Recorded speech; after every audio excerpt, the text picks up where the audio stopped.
Hey, welcome to Ink and Bourbon. I'm Patrick Leclerc, and today I'm going to be talking with author Kevin Wright about his latest book. Kevin's been on the channel a couple times before, but you might not recognize him because he's usually wearing a mask and we're usually belting each other with swords. I'm usually losing, so. But today it's raining, so we're going to decide to do something smart about books. All right, so your latest book is Terminus Rex, and this is the fourth book in the Serpent saga. Yes. So let's jump right in and tell us a little bit about the Serpent saga in general.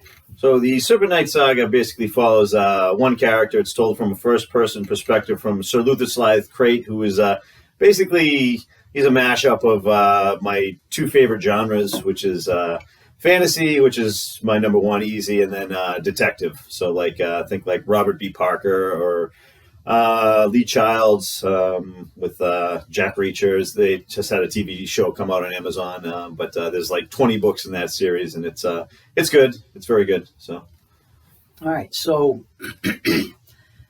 what's the character like? What's his function? I know he's first person noir detective style. He's basically a knight who. A knight who used to be of some repute, and he's kind of fallen on hard times. He used to be a justiciar or a bailiff, or basically, like a medieval cop, basically going around and apprehending people for the king, for the lord, for whoever. And he was very good at it, but he's since fallen on hard times. So he's basically just trying to make money and survive. And he's got a couple buddies that he kind of hangs out with. I don't know, and travels with. Depending on which book you're reading, because it's it changes. Yeah. Yes.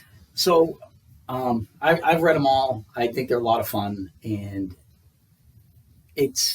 I found it's obvious the roots of the noir detective. It really feels a lot like the Sam Spade. Maltese Falcon is my favorite of the detective genre. So that's and I've done a couple like written interviews and stuff, and but basically that's my favorite book in that genre, and it's my favorite movie in that genre. Though it's my favorite, tied with Chinatown, starring Jack Nicholson, which is fantastic. And you definitely feel the influence in some of that. The other half of it, though, is you set it in a. I guess I'm going to call it a low fantasy medieval Europe. It's so I have it in. Basically, during the 100 Years' War, and I kind of borrow liberally from different parts, but basically it's roughly like probably 1340s to 1450s is stuff I've stolen from historically, at least, and I kind of just, I don't know, if you're like a medieval historian, you're probably like, oh, that's wrong, whatever, kind of this guy, he'd be like 98 years old at this point, but I don't really care. I'm just kind of, it's a low fantasy version of the real world in the late 1300s, early 1400s. So you do have some fantasy elements.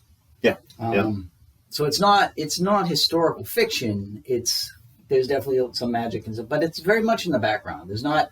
This isn't your high fantasy, wizards and sorcerers and any of that stuff. It's kind of it has a gritty Middle Ages feel, with occasionally some kind of more horrific fantasy elements, I'd say. I like horror too, so horror is always in there. It's kind of like a seasoning that I put on everything I think that I write to some degree, and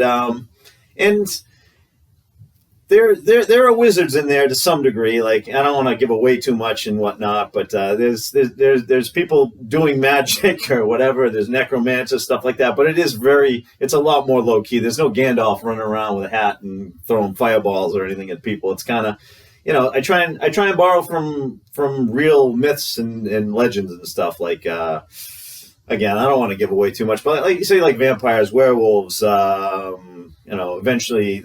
There's no dragons in it yet, but there'll probably be a dragon at some point and whatnot. And, summoning, creatures from beyond, aka like Lovecraft kind of stuff, stuff like that. So, all right. So, and you the books so far have tended to be set more in Central Europe, Holy Roman Empire, and your latest one, they're out somewhere Eastern Europe, the steppes. Yeah. I don't know if we're in like Ukraine or Poland or but again, this is rooted in. Everybody knows about the Crusades to recapture Jerusalem, but various Christian orders ran crusades against the various pagan tribes out east. There were crusades out in Lithuania, Poland. Yep. That area. So I think that's kind of what we're tying into. That's basically where it is. It's out there, Lithuania, Poland. When in the Teutonic Knights, they were more Europe centric, I guess, at least later on, because they started down in the Holy Lands and whatnot, and then they went up and they were up in the Baltic area, and a lot of knights would if you weren't a Teutonic Knight, you'd go out there and you'd train with them. Which training with them is you'd go around and murder, pagan people and stuff, and that would be, that'd be training for a knight, which is, what it was, I guess. If you read I think the Knight's Tale in the Canterbury Tales, they maybe not specifically the Knight's Tale, but might even be in the prologue where they talk about where the knight, went out for seasoning, I think, with the Teutonics or something to that effect. And I'm probably getting it way wrong, but I remember something vaguely from college about that. So, And that's a big part of European history that we really don't hear about specifically. There was less of a knights didn't belong to a national army so much as they were available to call on for the king, but a lot of them would, when there was nothing else going on, to get experience, because that was the way you won glory and the way they'd find a fight. There was always a fight someplace if you could find it. Yeah, and the Teutonics were fighting everybody, I guess, out east for a while until they, I think they got their butts kicked eventually, because they actually had almost their own kingdom, I think, and they just, they lost badly to the Mongols. Yeah, I think everybody lost badly to the Mongols except for Japan, and that was because of a hurricane saved them, right? And sorry to they were eventually the Teutonic. I don't know. The Teutonic adventure in Russia came to an end. With by Alexander Nevsky, and you should see that movie because it's got one of the best cavalry charges, the battle on the ice. Yeah, there's a giant battle on Lake Peipus. Yeah. I'm probably pronouncing it wrong, but yeah, giant battle on the ice. I think that there were Mongols that were part of that too. They were like, I don't know, they were like a cavalry arm or something like that of I don't know, Nevsky or whoever they were. But anyway, if you want to see one of just the great movie cavalry charges back in the days before OSHA and when they probably buried half the extras at the end of it. But it's amazing. So that's really a digression. I'm going to YouTube that right after. Don't know. Hold on, bookmark it, finish this, but definitely check it out. He's the same guy that made Battleship Potemkin, which is another thing you should see. But again, bookmark it, come back. Yeah. So that's some of the medieval stuff. The detective noir, you written outside of this series, you have a kind of a steampunk dystopia detective noir. Yep. The Clarity of Cold Steel. Again, it's a first person detective, but it's set during kind of a post-apocalyptic event has kind of hit the world, and there are it's kind of like a zombie invasion thing, kind of, but there's really it doesn't play the zombies do not play a part in it. They're kind of just like window dressing or something like that, and they're basically there's this one city that's kind of survived it and was built to withstand plagues and stuff like that, and so basically different waves of people have made it to this city. So it's a multinational kind of thing. There's, an American quarter. There's, an Indian quarter. There's, probably whichever I want to write about. There's Maori, there's Zulu, there's Japanese. It's pretty much everything. And it's, I don't know, it's fun. I just can't get anybody to buy that book, so I haven't written a sequel to it. I have a couple short stories, but yeah.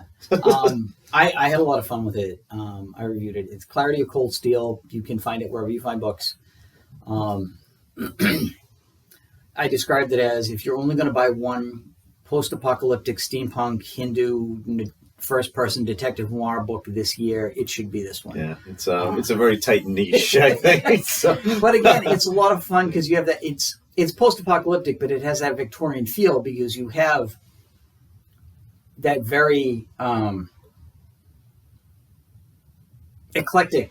Everybody's quasi-British, I think. So yeah, but I mean, the British went every place, so it was not uncommon to see elements of that. Yeah. In there. So that's kind of a cool story. And again, it's outside of this, but it's just you just seem to like to do detective noir in different places. Yeah. Even I have a horror book too that has a little bit of detective stuff in it and whatnot too. But I enjoy it. So I'm not going to write stuff that I don't enjoy writing because I don't want to be successful in any way, shape, or form. So I just kind of stick with what I'm doing, So now, have you planned for the series, the Serpent Knight series? Is there an overall arc planned, or are you just doing episodes as interesting ideas come up? My whole plan for it to start off was with each story to be a standalone, and each one is a standalone, but there is a story arc that goes through it. And with the 5th book, I am going to be kind of bringing it full circle, and then from there, I'm not sure where I'm going to go. I don't know. I'll stick with it as long as I enjoy writing it, and if I stop enjoy writing them, I'll end up killing off Sir Luther or just take a break or something like that. But That's one of the nice things about detective fiction is it's always pretty easy to run a series because there's always another mystery. There's always another crime to solve. Yeah. There's a dog down here that you can't see off screen. That's why I keep sitting down here to pat him. So I'm not doing anything weird. I'm just there's a dog at my feet. We'll pan down if it'll help us with the ratings there. Yeah. But we can only hope to bring in more ratings, I would imagine. So he's better looking than either of us. Yes. So talk to us a little bit about writing. How long have you been writing? I've been writing for a long time. I basically started, if you want to really get way back to it, I started when I started playing Dungeons & Dragons when I was like 10 years old. And, if anybody out there plays Dungeons & Dragons or any other role-playing game and you're, a dungeon master or a game master or whatever, and you're making your own stories, you end up getting into world building. And, world building for a role-playing game is virtually the same as for writing a book. You're going to create a ton of stuff, and then you're going to use a small bit of it. And then if you're creating an adventure for a campaign, you're creating a story for a character that gets to go through. The only difference between having, a book and a role-playing game is you don't necessarily know what the outcome is going to be exactly. Whereas with a book, you have total control for the most part. Sometimes you'll have characters and you're like, oh, this guy just would not ever do this in a million years. And so you'd have to find a way that makes sense for him to do this to get your desired outcome, or you just need to change it to make it make more sense. Yeah. So and I think that's a big thing with, I think, a lot of writing. It's, you may have the plot that you want to happen, but it has to make sense for the characters to want that to happen.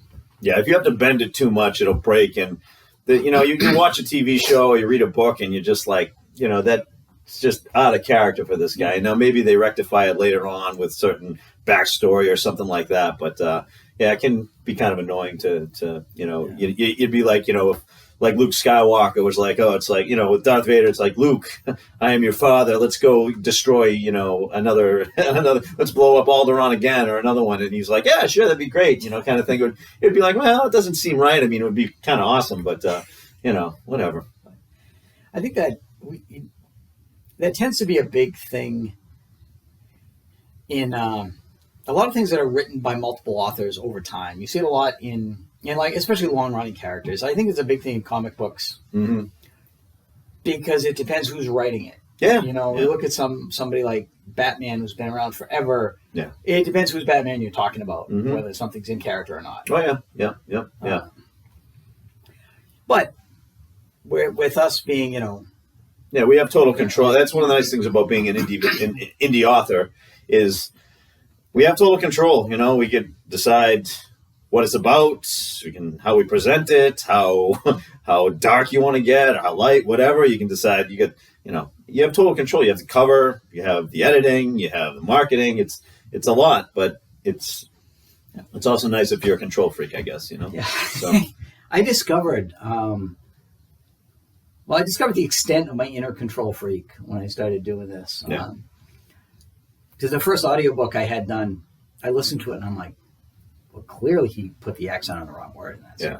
And then you realize just how terrible you are as a person and why, Yeah.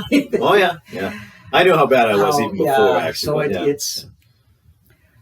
But again, the control's nice, but it puts a lot more work on the author. Oh, it's a ton of work. I mean, it'd be great to write for like Tor Fantasy or something and just be like, all right, I got my first draft, and I go over it once, clean it up a bit, and send it off, and and then the editors do all their things, and you got professional editors, that clean it up and make it hopefully better, and it's still true to your vision and stuff. But it's once it's out of your hands and they have it, if you wanted to change something, it would, probably be a bit of a scuffle, and it'd probably take months to do it. Whereas, if I'm re-editing my book for whatever reason, because I'm crazy and I do that occasionally, I can find if I find an error, I can go in and change it. And at least as an ebook, it's amended in about 6 hours. And then, with a physical book, it's maybe a day or something like that, which is, it's nice, That I think is a huge advantage. And it's partly technology, and it's partly the fact that as an independent author, you can make all the decisions, so you can. But if something's pointed out and you see something, you're like, yeah, that's a problem. You don't have to put in another edition of the book. It's easy to just go in, edit it, and then that's going forward. That's what the book is. So that's an advantage, but it's a double-edged sword kind of thing. You got a lot of control, but you have to wear a lot of hats, and it's it's tough writing a good book. It's tough editing a good book. It's tough marketing a good book, and I would say that marketing it is tougher than the first two. Even though I don't know, I guess it depends on who you are and what your background is. But I'm stupid, so it's difficult. Yeah. Marketing, I think, is one of the tough points of it, because it doesn't. When you're writing the book, you want to write the book, and then even in the edits, that's still writing. You're still working on the book. You're changing things around. It's a little bit more grueling at times, but it's still writing. Especially when you're in the nitty gritty of trying to just find strictly grammatical errors. It's like you kind of just like you're just sifting, and it can get very painful. I have a couple tricks that I do, but it's difficult. Yeah. And then, but the marketing, you got to put on a totally different hat, I find, and it's difficult trying to decide exactly where you want to put your energy too, because you could do, you could just do you can do Facebook, Twitter, Pinterest, TikTok, YouTube. You can put it anywhere, and it's like you can be mediocre or bad at a bunch of them, or you can get good at one, and it's. I don't know. I just continually try and learn new things and whatnot. I've been trying to get better at the Facebook marketing, and I've dabbled in the TikTok stuff. But yeah, it's tough. That's all, So there's I think it's a big learning curve. There's a lot of trial and error. Yes. Yeah. Taking classes helps too, but again, it's expensive. It can be expensive. There's a lot of good free content out there too, but it does seem like there's a lot of you can spend a lot of money, right? I joke that my latest book, I managed to lose money much more efficiently this time. Yeah. Well, I joke that my marketing strategy has always been just shoveling money into an open furnace, and it was for years, and it's only in the past 6 months or so where I've actually been doing a little bit better. So yeah. So again, to kind of clarify, you can, with today's technology, write and publish a book theoretically for free. But, and this is a big but, good covers cost money. Professional editing costs money. There's paid ads that cost money. There's a lot of things that cost money, and some of them are worth it and some of them aren't. Yeah. I've tried to shoestring everything myself, and like the editing, I pretty much do 95% myself. Patrick will go over some of my stuff, and I'll go over his, and then we have a few other friends that'll go over stuff. But for the most part, I basically sink most of the money I'm willing to spend into the cover, and then afterwards, been doing Facebook ads, paid ones, and I do some free ones too, just being parts of, in a bunch of Facebook reader groups and stuff and whatnot. And those, I don't think it hurts to use those, but it's not an overwhelmingly successful approach. It's just kind of like, you know what, I'm sitting here, I'm watching the news, I can do this mindlessly, and whatever. So, as far as covers, now all the covers in your series are the same artist? Yep, this is J. Caleb Design, and I wish I had the newest version of my book. Newest book actually was Terminus Rex. I'm going to be getting I'm going to get it tomorrow. So but Mike's. We'll put a link in the description, and I will try to get my production team, also known as my lovely wife, to try to put a image of it up where we can see it, and hopefully where I'm pointing. Yeah, it might be over there though. Yeah, J. Caleb Design is awesome, by the way. The guy's great. He's affordable, and he's just been great to work with. He's done all 4 of my Serpent Knight Saga covers and another cover, and he's great. So if you're looking for a cover to get done, then he's worked with a lot of independent authors. I used him for one of my covers, and he's done. Like, you'll start to recognize. You'll see if you look at independent books. You're like, oh, I know who did that one. Yeah. But again, good. So shout out to him. We'll put a link in the description to him if you're looking for a book cover. I like the fact that with especially with a series, that the covers all kind of tie together. Yeah. Same author. Oh yeah. I'm happy with them, and I want to stick with them because they all have that similar look. Yeah. As more stuff about the writer's journey, we've both been involved in self-published fantasy blog off, and you are kind of perennially hitting the semifinals with that. So at least you're perennial is a little strong. I've been in 5 of them. I think it was number 3 was the first one, and my first book up here, Lords of Asylum, made the semifinals, and then my most recent one, The Definition of Vengeance, made the semifinals. So that's two out of 5, which I will take. But I thought you'd had a third. But we could lie and be like, this one made it too. Who's going to check? I know, right? It's the internet. Nobody fact checks anything. So, we get over there. Yeah. So how did you find that experience? I think it's great. I mean, it's free. It's free publicity. You get a few reviews. You get a bit thicker skin too, because sometimes you're gonna if you're an author, you gotta get used to people not liking your stuff, and that certainly happens in the contest, but it happens on Amazon reviews and everything too. But it's just if you make it to the semifinals, you get some exposure, and then there's usually somebody that's going to do a bunch of sales for the semifinalists, and they'll do one for the finalists. I haven't been a finalist yet, but and then every year, it seems like somebody will do a semifinalist, sale for past semifinalists too. So it's just more marketing opportunities, and it's fun. It's like kind of like throwing money on a baseball game you don't care about, and then you're like, oh well, now I care about it kind of bit. I mean, you care about it because it's your book, but it just kind of gives you something interesting, to look forward to. So a quick background in case anybody doesn't know. And Patrick was a finalist 1 year himself. Yes, so. I got into the finals and got the snot kicked out of me in the finals. But it was an educational snot kicking. Yeah. So, but the contest, it runs generally every year. Yeah, it's usually like around July to July, roughly. I think this is going to end pretty soon. Maybe July to May or something. Yeah, right now all the finalists have been selected, and they're accumulating scores. So basically what happens is they take 300 independently published fantasy books, and it's open to anybody. If you have a fantasy book. Yeah, it's first come, first served, basically. Self-published fantasy, full novel, and they want either book one of a series or a standalone. So Yeah. I don't want you to drop them in the middle. You can't enter the two towers. Yeah. You know. So 300 books. They divided among 10 judges that are generally people who have blogs, people who have review sites. And the dog is saving us from the UPS guy. Okay. Yeah. So I told you there was a dog. I was just making that up. But he's rescuing us from the UPS guy.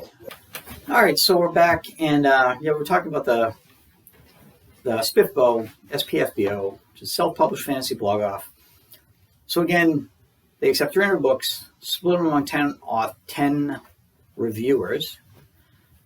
Each of those reviewers will choose a finalist.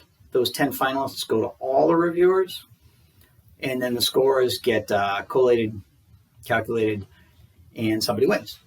And you win bragging rights. You win the selfie stick, which is like a little magic wand looking thing. Yeah, I think a few of the winners and even some of the finalists probably have gotten pretty good book contracts. Yeah. I believe, anyways. And again, it's it's not explicitly promising a book contract, but it's publicity, and you're featured on a handful of review blogs, review sites, and it's exposure. All the judges too. It's not like one single judge. Each it might be, but a lot of the times each one is a like I think Book Nest is probably like 5 different people, and they kind of amongst themselves they'll get their 30 books and they'll kind of go through them and decide amongst 5 people which is their semifinalist and then finalist and stuff. So it's a decent opportunity. If you are an independent fantasy writer, you should look into it. Yeah. Like I said, it'll usually finish up sometime in the summer, and then the next one will start. Yeah. I think I read, and you can go to the website, and they probably have the date for the finals. I'm sure they do. It's probably late May, early June, something like that. So, yeah. But and you can't enter a past entry. So I think you can only do one book too. I is believe. It one book? I don't know. I think so. I could be wrong. Again, they have the rules right on. You go to just that would make the most sense, so somebody can't spam it because there's only 300 slots. But anyway, that's a good opportunity.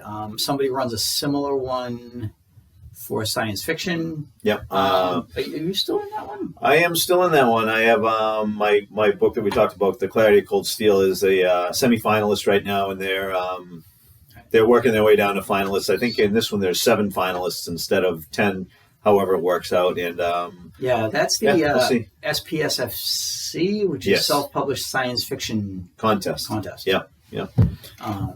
Yeah. So we'll see how that goes too. It's again, this is a book that I wrote a couple of years ago, and instead of just marketing it normally, trying to set up ads and stuff, you got this going in the background, and it's fun, checking out, see if there's a new score and whatever, So that's definitely a thing that's useful, and again, it's free to enter. There's you don't have anything to lose by entering it, so. And it's potentially exposure. It's potentially more reviews. Yeah. I mean, if you make it to the semifinals, you're going to get at least probably 2 reviews or something like that. You make it to the finals, you're going to get 10 reviews at least, right? So, and those are all by book blogs, people that are in the fantasy, the indie fantasy world, and it's only going to help you, I would think. So that's just some kind of free and or cheap publicity. Yeah. That there is out there. So where else are we going from there? As far as selling your books, now you don't do strictly Amazon, right?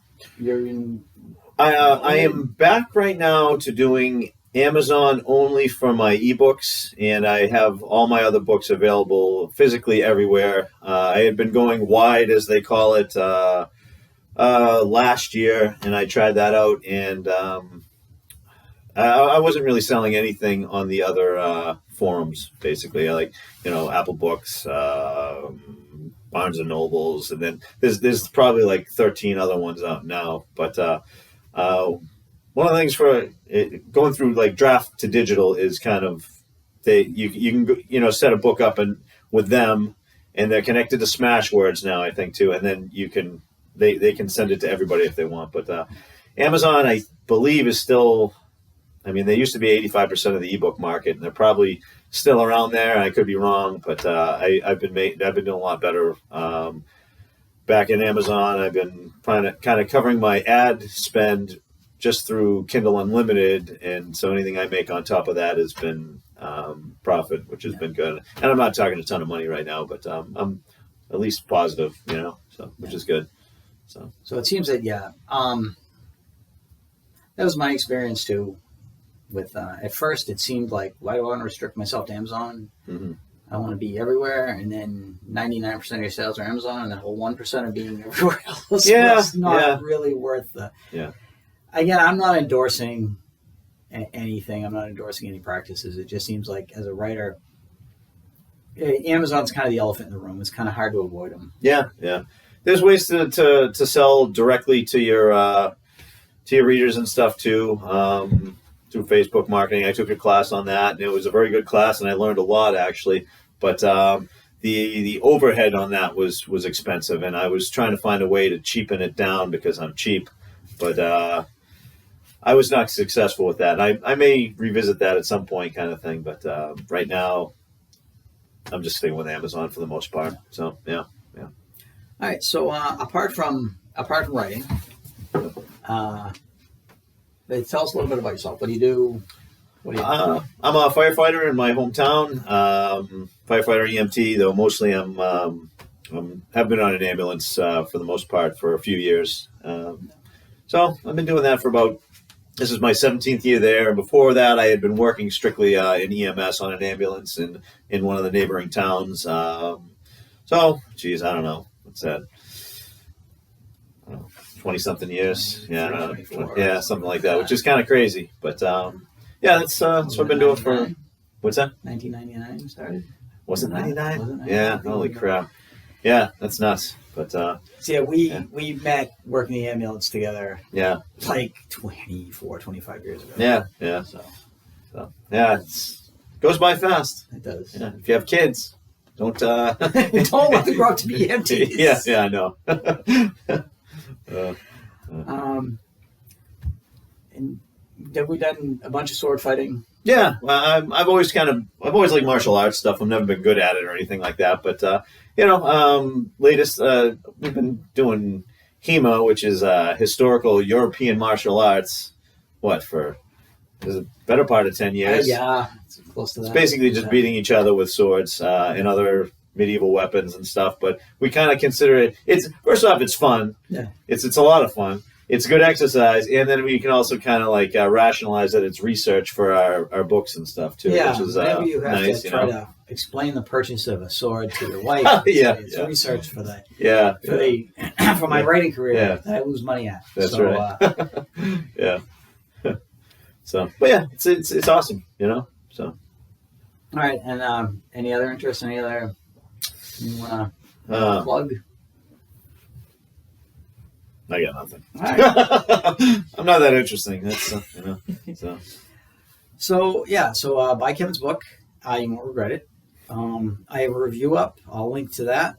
I've read the whole series. It's just solid. It's solid detective. Like I said, if you like detective noir, you'll enjoy it. If you like grimdark fantasy, you'll enjoy it. Again, it's on the darker side, so it's not all sunshine and bunnies. But I like to think it's kind of funny too, though. I don't know. There's some dark humor in there too. It's not all. I mean, it's all doom and gloom, I guess. But there's also. I laughed a few times, but apparently, Yeah. Well, I've been accused of having a warped sense of humor. Yeah. Well, me too. So. But it's definitely worth checking out. So, like I said, it's 4 books now. The first one is Lords of Asylum. You don't have to read them in order. It probably helps because the later books, they refer back to things in the first book, but everyone can stand on its own merits. Yeah. You can jump in. It's like reading the Spencer series or Sherlock Holmes or any of those where it's a new case. Yeah. And it's all self-contained. But check those out. Check out some of his other stuff. Clarity of Cold Steel. You have Monster City. I just got a new cover for that one, and actually, it's an awesome cover. So, don't just buy it for the cover, but whatever. But that is so that's what do we call that? Urban fantasy. I call it urban fantasy, horror. Kind of toes the line between the two. I think So that again, it's got a big jacked werewolf on the cover. If that helps you, but it's not like it's not an erotic urban fantasy. I think urban fantasy a lot is shirtless werewolf guys, but not that there's anything wrong with it, whatever. But this is more along the lines of horror and detective stuff. So again, So that it draws on a lot of the early EMS experience. Yes, we have a main characters working on an ambulance. Yep.